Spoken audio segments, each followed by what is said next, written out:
टके की बात में आप सभी का बहुत स्वागत है। मैं हूं आपके साथ अमनदीप। मैं हूं आपके साथ विकास। ब्रजेश सक्सेना। लाख टके की बात में सबसे पहले बात पश्चिम बंगाल की होगी, जहां दूसरे चरण की वोटिंग के लिए आज प्रचार का शोर थम गया है। सीएम योगी ने आज आखिरी दिन बंगाल में धुआंधार प्रचार किया, तो सीएम योगी ने भी नादिया में आज रोड शो करके हुंकार भरी है। वहीं सीएम योगी ने कल्याणी में जनसभा भी की है। इस मौके पर ममता सरकार पर निशाना साधा। सीएम योगी ने कहा है कि 4 मई को बंगाल में कमल खिलेगा। आपको रिपोर्ट में दिखाते हैं।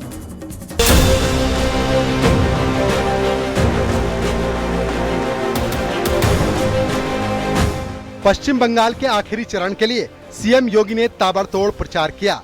सीएम योगी ने नादिया में रोड शो किया। इस मौके पर सीएम योगी ने कहा कि पश्चिम बंगाल में 4 मई को टीएमसी की करारी हार होगी। ममता दीदी खेला शेष, उन्नयन शुरू।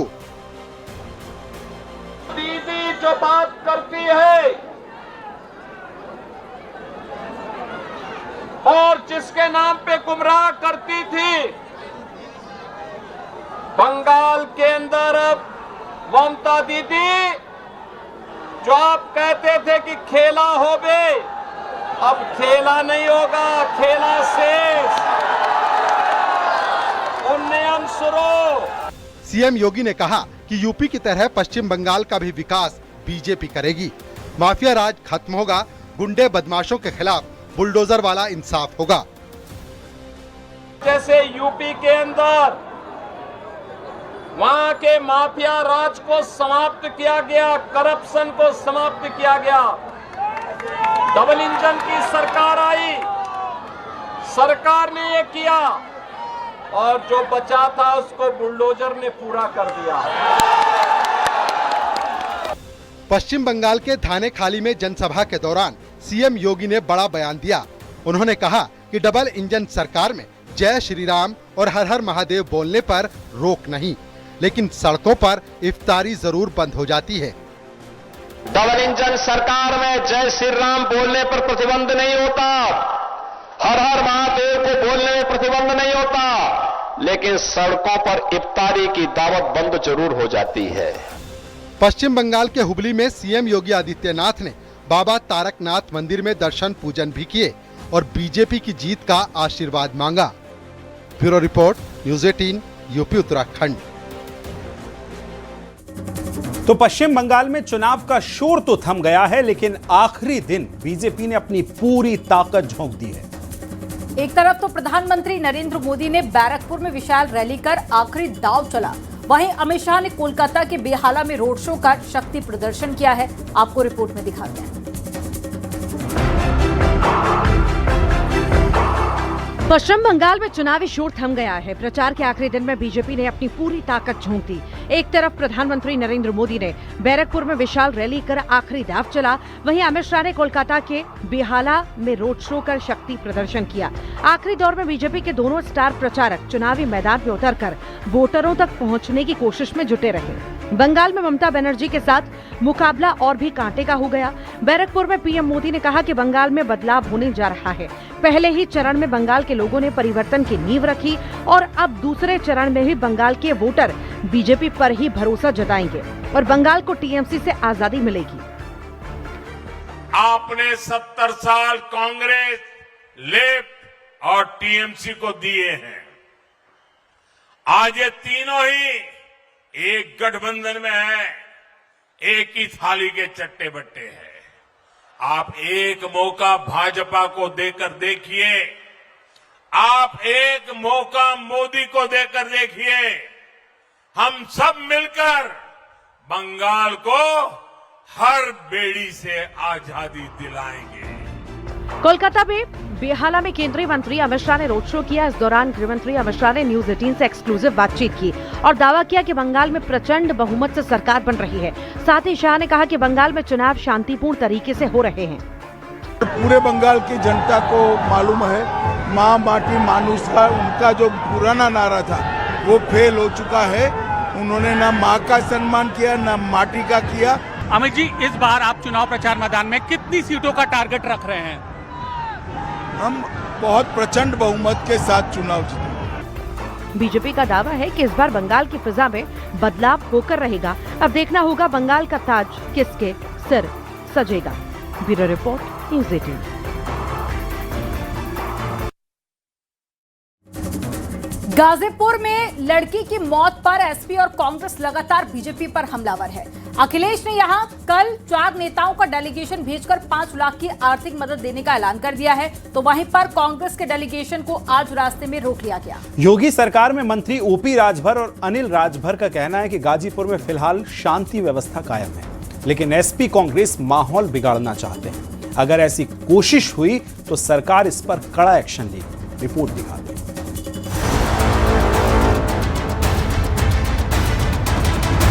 गाजीपुर में विश्वकर्मा समाज की लड़की की मौत पर सियासी पारा हाई है।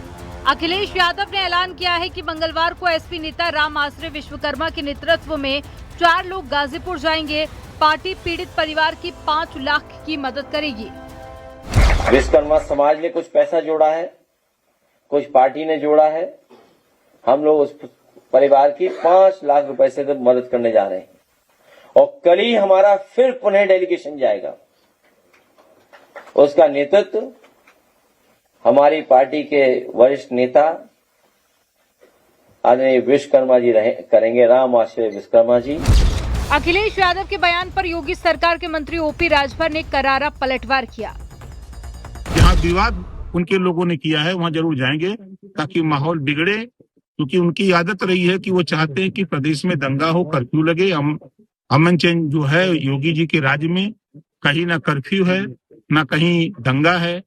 अखिलेश जी की सरकार में रिकॉर्ड में 1000 दंगे हैं। गाजीपुर पर कांग्रेस भी सियासत कर रही है। सीतापुर में कांग्रेस सांसद राकेश राठौर गाजीपुर जाने की जिद पर अड़े थे।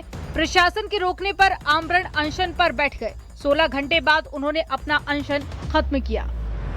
जिलाधिकारी जी के नेतृत्व में तमाम अधिकारियों का सकारात्मक सहयोग हमको मिला।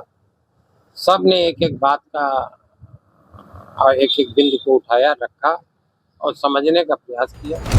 वाराणसी में कांग्रेस नेता गाजीपुर जाने के लिए निकले थे, लेकिन पुलिस ने एयरपोर्ट के पास में रोककर उन्हें हिरासत में ले लिया, जिस पर कांग्रेस ने सरकार पर निशाना साधा। कांग्रेस पार्टी का एक प्रतिनिधिमंडल गाजीपुर शांतिपूर्वक जाकर उस पीड़ित परिवार से संवेदना व्यक्त करना चाहता था, मिलना चाहता था। सैकड़ों पुलिसकर्मी लगा कर गिरफ्तार कर लिया गया, जाने तक नहीं दिया गया। क्या इस सरकार में गुंडा राज है, जंगल राज है? वहीं मंत्री अनिल राजभर का कहना है कि अखिलेश को पीड़ित से लेना देना नहीं है, बस अपनी सियासत चमकानी है। अगर कानून व्यवस्था बिगड़ी तो सख्त कार्रवाई होगी। गाजीपुर को जंग का मैदान बनाना चाहते हैं तो पूरी समाजवादी पार्टी से कहना चाहते हैं, कानून व्यवस्था को हाथ में लेने की अगर किसी ने जरूरत की और वहां के माहौल को साजिश करके खराब करने की कोई कोशिश की गई तो कड़ी कार्रवाई करेंगे, सख्त कार्रवाई करेंगे। गाजीपुर में लड़की की मौत पर जहां एसपी कांग्रेस सियासी पर्यटन पर अड़ी है, तो वहीं पर बीजेपी भी लगातार पलटवार करके जुटी हुई है। Bureau report, news 18। प्रधानमंत्री नरेंद्र मोदी अपने 2 दिवसीय दौरे पर 28 अप्रैल को काशी पहुंचेंगे। पीएम 20.5 घंटे काशी में रुकेंगे। इसके बाद वो अगले दिन 29 अप्रैल को काशी विश्वनाथ मंदिर में दर्शन और पूजन भी करने वाले हैं। प्रधानमंत्री मोदी काशी में करीब 50,000 महिलाओं वाले महिला सम्मान कार्यक्रम को संबोधित करेंगे। पीएम मोदी के काशी आगमन से पहले काशी में उत्साह देखने को मिल रहा है। आपको रिपोर्ट में दिखाते हैं।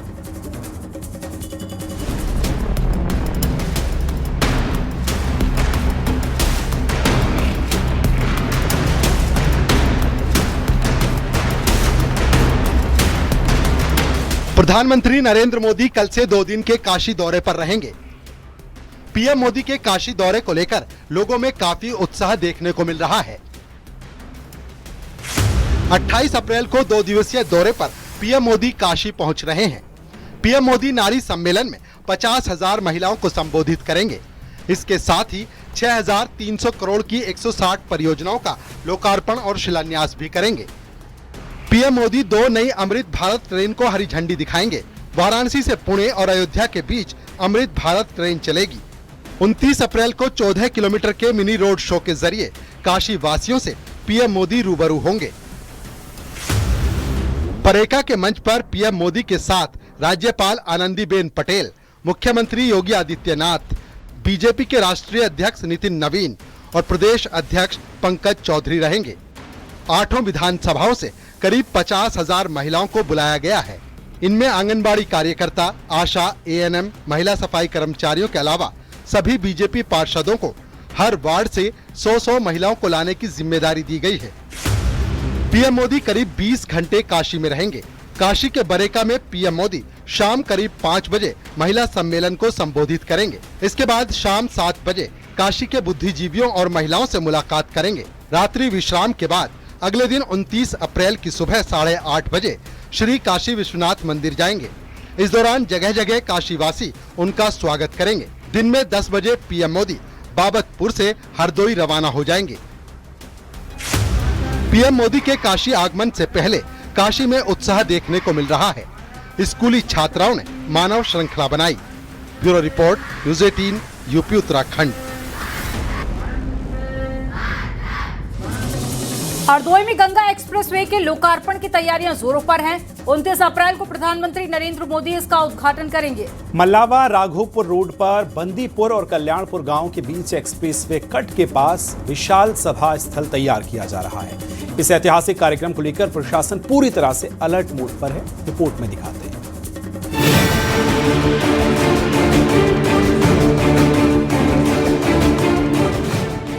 प्रधानमंत्री नरेंद्र मोदी 29 अप्रैल को हरदोई में कई बड़े कार्यक्रमों में हिस्सा लेंगे। पीएम मोदी हरदोई से गंगा एक्सप्रेस वे का उद्घाटन करेंगे। सीएम योगी भी इस मौके पर शामिल रहेंगे। 36,230 करोड़ रुपए की लागत से तैयार गंगा एक्सप्रेस वे 594 किलोमीटर लंबा एक्सप्रेस वे मेरठ से प्रयागराज तक तेज और सुगम संपर्क स्थापित करेगा। गंगा एक्सप्रेसवे के शुरू होने से मेरठ से प्रयागराज के बीच का वक्त 10 से 12 घंटे से घटकर करीब 6 घंटे रह जाएगा। ये एक्सप्रेसवे मेरठ, हापुड़, बुलंदशहर, अमरोहा, संभल, बदायूं, शाहजहांपुर, हरदोई, उन्नाव, रायबरेली, प्रतापगढ़ और प्रयागराज समेत 12 जिलों को जोड़ेगा। 6 लेन वाले इस एक्सप्रेस वे को अत्याधुनिक तकनीक और सुरक्षा मानकों के साथ विकसित किया गया है। इसमें 437 अंडरपास और 76 बड़े पुल हैं। 21 फ्लाईओवर भी इससे जुड़ेंगे। आधुनिक ईवी चार्जिंग स्टेशन भी बनाए गए हैं। जो मेरठ से प्रयागराज तक एक बड़ा विशाल इंडस्ट्रियल कॉरिडोर गंगा एक्सप्रेसवे बनने जा रहा है। इसके लिए 42,000 करोड़ से ज़्यादा का निवेश है और बम्पर रोजगार मिलेगा। यहाँ पर जो उद्यम स्थापित होंगे। गंगा एक्सप्रेसवे की बड़ी खासियत शाहजहांपुर में बनी 3.5 किलोमीटर लंबी आपातकालीन हवाई पट्टी है। एक्सप्रेसवे के किनारे विशेष आर्थिक क्षेत्र और इंडस्ट्रियल पार्क विकसित किए जाएंगे, जिससे बड़े निवेश की संभावना बनेगी। गंगा एक्सप्रेसवे मैंने बताया कि वो एक ऐतिहासिक और एक मील का पत्थर साबित होगा उत्तर प्रदेश के विकास में। पूरब और पश्चिम को जोड़ने के साथ साथ रोजगार के अपार संभावनाएं, अपार समीकरण गंगा एक्सप्रेसवे से पहुंचेंगे। लोकार्पण कार्यक्रम के लिए कड़ी सुरक्षा के इंतजाम किए गए हैं। कार्यक्रम में 5 से 6,000 पुलिसकर्मियों और पीएसी बल की तैनाती की जाएगी। वीआईपी और आम जनता के लिए 16 पार्किंग स्थल तैयार किए गए हैं, ताकि ट्रैफिक में कोई दिक्कत ना हो। यहाँ पर जो उद्यम स्थापित होंगे और इसके लिए बाकायदा एक विशाल कॉरिडोर इन 12 जिलों में बना दिया गया है। ये उत्तर प्रदेश के इन 12 जिलों के लिए वाकई संजीवनी साबित होगा, उद्योगों के लिहाज से, रोजगार के लिहाज से। कैमरामैन मनोज शाही के साथ संकेत मिश्रा, न्यूज़ 18 लखनऊ। इधर अखिलेश यादव ने 2027 चुनाव के लिए किसानों से बड़े वादे किए, जिसमें 24 घंटे गन्ना का भुगतान होगा, दूध पर एमएसपी और स्मार्ट गांव बनाने की भी बात कह दी गई है। अखिलेश यादव ने इससे पहले महिलाओं को 40,000 सालाना और 300 यूनिट बिजली फ्री देने का भी ऐलान किया था। ऐसे में सवाल है कि एसपी की लगातार चुनावी घोषणाओं का वोटर्स पर कितना असर पड़ेगा। रिपोर्ट में देखिए।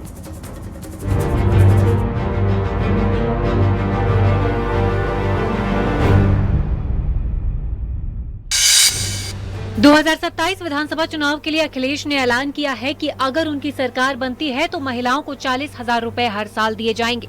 इतना ही नहीं, 300 यूनिट फ्री बिजली देने का भी ऐलान किया है। अब उन्होंने स्मार्ट शहर, स्मार्ट गांव बनाकर फ्री बिजली देने की बात कही है। समाजवादी सरकार में 3 महीने के अंदर उन गांव को फ्री बिजली उपलब्ध करा दी थी। 24 घंटे बिजली आती थी, कहीं भी उनके यहाँ पावर कट, पावर शटडाउन नहीं होता था और एक भी पैसा बिल नहीं देना पड़ता था, कोई बिल नहीं आता था उनको। और वो योजना कई गांवों में हम लोगों ने शुरू कर दी थी। भविष्य में इसी दिशा में हम लोग काम करेंगे। अखिलेश यादव ने एसपी की सरकार बनने पर गन्ना किसानों का 24 घंटे के अंदर भुगतान करने का ऐलान किया है। आने वाले समय में हमारी कोशिश होगी और हमारा विजन होगा कि 24 घंटे के अंदर किसानों का भुगतान हो जाए गन्ने का। वो इंतजाम हम लोग करने का फैसला ले रहे थे और ले रहे हैं आज। 24 घंटे के अंदर, या यूं कहें कि जैसे ही किसान की पर्ची उसके हाथ में आती है, अकाउंट में उसके पैसा पहुंच जाएगा। राजनीति के जानकार मानते हैं कि अखिलेश पीडीए फॉर्मूले के साथ जनता के बीच अपनी पॉजिटिव इमेज बिल्ड करने में लगे हैं। तो छोटी से छोटी जरूरतें भी हैं या इलाकाई जरूरतें हैं, उन सब की वो पूर्ति करेंगे। तो अखिलेश यादव इस वक्त समीकरणों के साथ, जातीय पीडीए के समीकरण हैं, क्षेत्र के समीकरण हैं, बाकी तमाम संतुलन के साथ साथ कि कौन बेहतरीन कैंडिडेट होगा उस पर भी ध्यान रख रहे हैं। माना जा रहा है कि अखिलेश धीरे धीरे घोषणाओं वाले पत्ते खोल रहे हैं ताकि लंबे वक्त तक उनकी योजनाएं सियासी चर्चा में रहें। समाजवादी पार्टी ने 40,000 रुपए प्रति साल देने की बात कही। अब सपा 300 यूनिट बिजली देने की बात कह रही है। ऐसे में देखने वाली बात होगी कि ये तमाम घोषणाएं समाजवादी पार्टी को क्या 2027 की सत्ता में वापस ला पाएंगे या फिर ये घोषणाएं आम जनता के मन पर अपनी जगह नहीं बना पाएंगी। कैमरा पर्सन रवि के साथ Alauddin, news 18 Lucknow.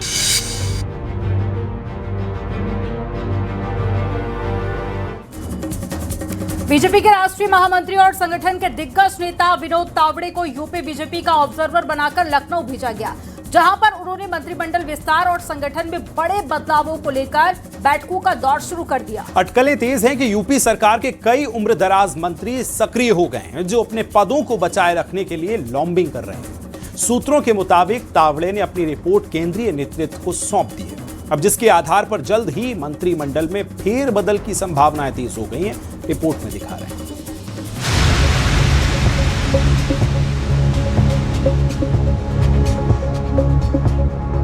UP BJP में उम्रदराज मंत्री 2027 के विधानसभा चुनाव को ध्यान में रखते हुए अपनी राजनीतिक पारी बरकरार रखने के लिए सक्रिय हो गए। 20 अप्रैल को बीजेपी के राष्ट्रीय महामंत्री विनोद तावड़े ने सीएम योगी और महामंत्री संगठन धर्मपाल सिंह से मुलाकात की। बैठक में मंत्रिमंडल विस्तार को लेकर उम्रदराज नेताओं की भूमिका पर चर्चा हुई। मंत्रिमंडल विस्तार के दौरान ये उम्रदराज मंत्री उत्तर प्रदेश सरकार में अपनी कुर्सी बचाने में लगे हुए हैं और लखनऊ से लेकर दिल्ली तक ये लगातार दौरे कर रहे हैं, मेल मुलाकात कर रहे हैं कि किसी तरीके से इन उम्रदराज मंत्रियों की कुर्सी बच जाए। बीजेपी के कई वरिष्ठ नेता अपनी जगह बनाए रखने के लिए लगातार सक्रिय हैं। यूपी में बीजेपी 65 से 70 से ज्यादा उम्र वाले नेताओं के प्रदर्शन का आंकलन कर रही है। बीजेपी 2027 के चुनाव के लिए जिताऊ कैंडिडेट फॉर्मूला अपना रही है, जिसमें विधायकों और मंत्रियों का रिपोर्ट कार्ड तैयार किया जा रहा है। रिपोर्ट कार्ड का आधार वरिष्ठ मंत्रियों का प्रदर्शन, छवि और संगठन के साथ में तालमेल है। 2024 के चुनावों में कई मंत्रियों के विधानसभा क्षेत्रों में खराब प्रदर्शन रहा था। योगी सरकार में कई मंत्री 65 प्लस हैं। इन उम्रदराज मंत्रियों के पास में भारी भरकम अहम विभाग भी है। सूत्रों के हवाले से खबर है कि उम्रदराज मंत्री ये संदेश भिजवाने में जुटे हैं कि विधानसभा चुनाव में ज्यादा वक्त नहीं है, ऐसे में कोई भी बदलाव नुकसान कर सकता है। भारतीय जनता पार्टी नए तेवर, नए कलेवर में है। भारतीय जनता पार्टी के राष्ट्रीय अध्यक्ष नितिन नवीन, जो कि खुद भी युवा हैं, और इस नवीन बीजेपी में अब उत्तर प्रदेश सरकार के उम्रदराज मंत्रियों का सियासी भविष्य क्या होगा, इसको लेकर चर्चाएं तेज हैं। कैमरामैन मनोज शाही के साथ संकेत मिश्रा, न्यूज़ 18 लखनऊ। राघव चड्ढा समेत 7 राज्यसभा सांसदों के आम आदमी पार्टी से अलग होकर बीजेपी में शामिल होने को राज्यसभा सभापति से मंजूरी मिल गई है। ऐसे में राज्यसभा में बीजेपी सांसदों की संख्या और बढ़ गई है। राज्यसभा से विलय को मंजूरी के बाद में अब सियासत भी शुरू हो चुकी है। केजरीवाल के बयान पर बीजेपी ने पलटवार भी किया है। आपको रिपोर्ट में दिखाते हैं।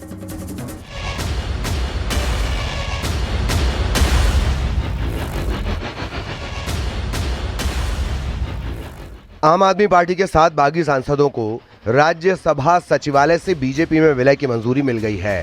राज्यसभा सचिवालय ने इस संबंध में अधिसूचना जारी कर दी है। ऐसे में राज्यसभा में बीजेपी की संख्या बढ़कर 113 हो गई है। आपके बागी सांसदों के विलय को मिली मंजूरी पर आम आदमी पार्टी से सांसद संजय सिंह ने सवाल उठाए हैं। संजय सिंह का कहना है कि ये एक तरफा फैसला दिया गया। उधर राघव चड्ढा ने जब से आम आदमी पार्टी छोड़ने की घोषणा की है तब से अब तक उनके कई वीडियो मैसेज सामने आ चुके हैं। अब राघव चड्ढा का एक और वीडियो मैसेज सामने आया है जिसमें वो कह रहे हैं कि आम आदमी पार्टी में टॉक्सिक माहौल बन गया है। वहां काम करने से रोका जाता है, संसद में बोलने से रोका जाता है। पूरी पार्टी अब कुछ भ्रष्ट और समझौता करने वाले लोगों के हाथों में फंस कर रह गई है। ऐसे मामले में जिसमें आपकी सोच ही आरएसएस के साथ जुड़ी हुई है और आप जाके वहां पे कहती हैं कि जब जब मैं आरएसएस के कार्यक्रम में आती हूं मेरा प्रमोशन हो जाता है। मेरे सामने सिर्फ 3 ऑप्शंस थे। पहला ऑप्शन कि मैं पॉलिटिक्स ही छोड़ दूं, दूसरा ऑप्शन कि मैं इसी पार्टी में रहूं और चीजें ठीक करने की कोशिश करूं, जो कि हुआ नहीं, और तीसरा ऑप्शन कि मैं अपनी एनर्जी और एक्सपीरियंस लेकर पॉजिटिव पॉलिटिक्स करूं, एक और प्लेटफॉर्म के साथ, एक और पॉलिटिकल पार्टी के साथ जुड़कर सकारात्मक राजनीति करूं। उधर शराब घोटाला मामले में अरविंद केजरीवाल ने कहा है कि अब वो जस्टिस स्वर्ण कांता की कोर्ट में पेश नहीं होंगे। केजरीवाल ने पत्र में न्याय मिलने की उम्मीद टूटने की बात कहते हुए महात्मा गांधी के सत्याग्रह के रास्ते पर चलने का निर्णय लिया है। एक तरफ आम आदमी पार्टी में हुई टूट से केजरीवाल बैकफुट पर हैं, तो दूसरी तरफ शराब घोटाला मामले में भी केजरीवाल की मुश्किलें बढ़ती हुई नजर आ रही हैं। Bureau report, news 18।